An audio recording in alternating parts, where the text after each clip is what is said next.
Ten of Cups reversed. The reversed Ten of Cups is another card full of promise and joy. This card points to happiness in general, but also carries the warning not to overlook the happiness already in your life in a quest for some elusive, perfect future. Live for today. General, even with the implication that you may be overlooking some important cause for happiness which is right under your nose, this is still a good card to see, regardless of the question. Work. The reversed Ten of Cups says that although you may not have every element that you would like, or think you deserve, in your work, that in general you are appreciated and that things are basically pretty good. Don't cut off your nose to spite your face. If you're looking for work, stay upbeat and present yourself as a cheerful, interesting person to be around. That will help you to stand out. Love.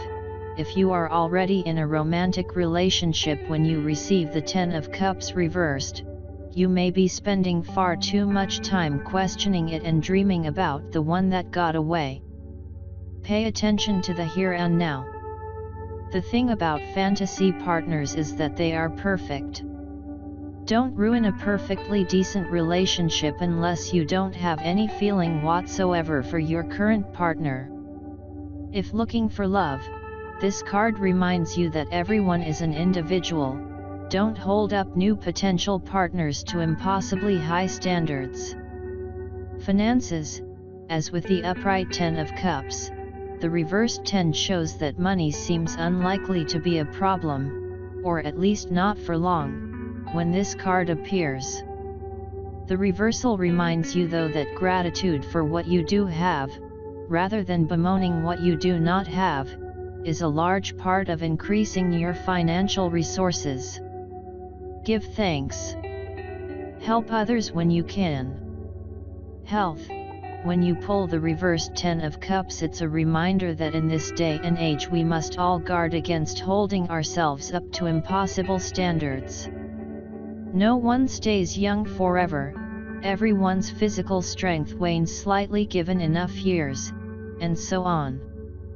However, this is no excuse to ignore the part that any of us plays in our own health. Are you truly doing all that you can to support your health? Assess.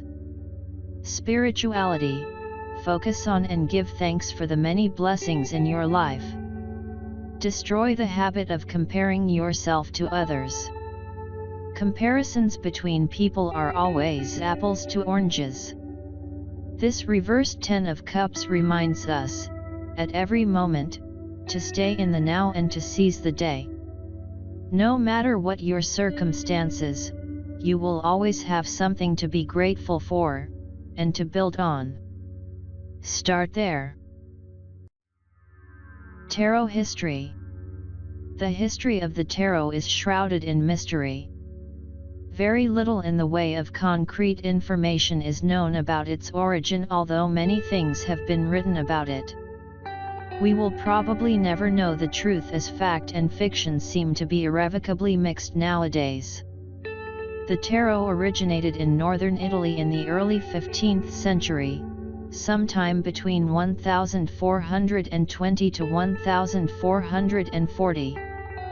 Despite the fact that it is often attributed to originating from China, Egypt, India, or Morocco, to name just a few, there is absolutely no evidence that this is the case. Nor, as is often quoted, is there any evidence whatsoever that the tarot was brought to Europe by the Romanis. The name tarot is often attributed to being Egyptian, Hebrew, or Latin. This is not the case.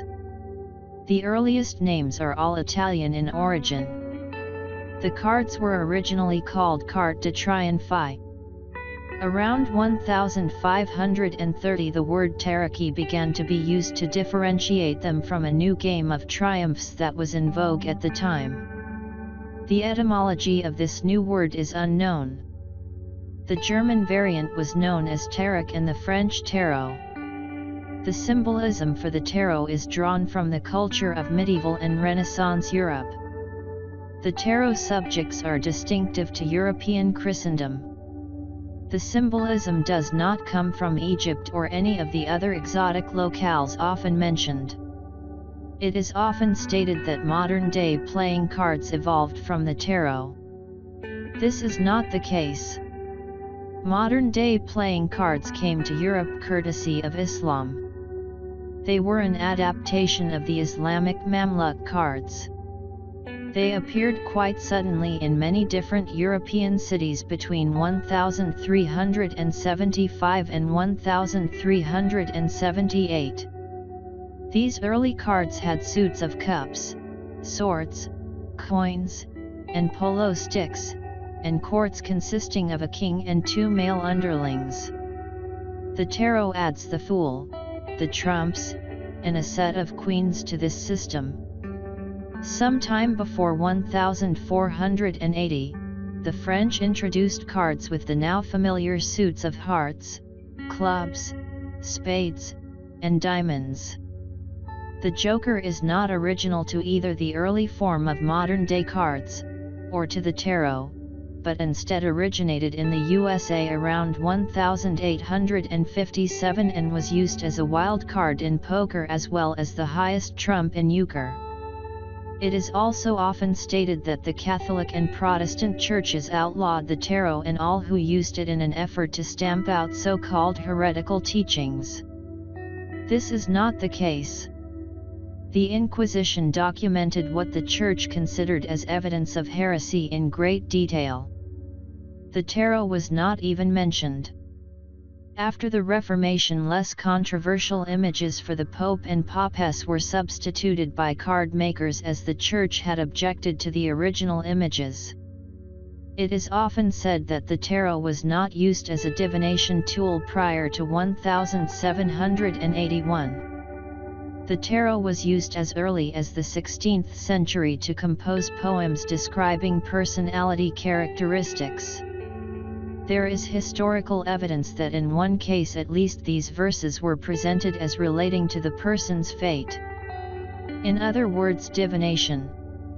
Divinatory meanings were assigned to the tarot in Bologna in the early 1700s, and this is the first unambiguous evidence of tarot divination.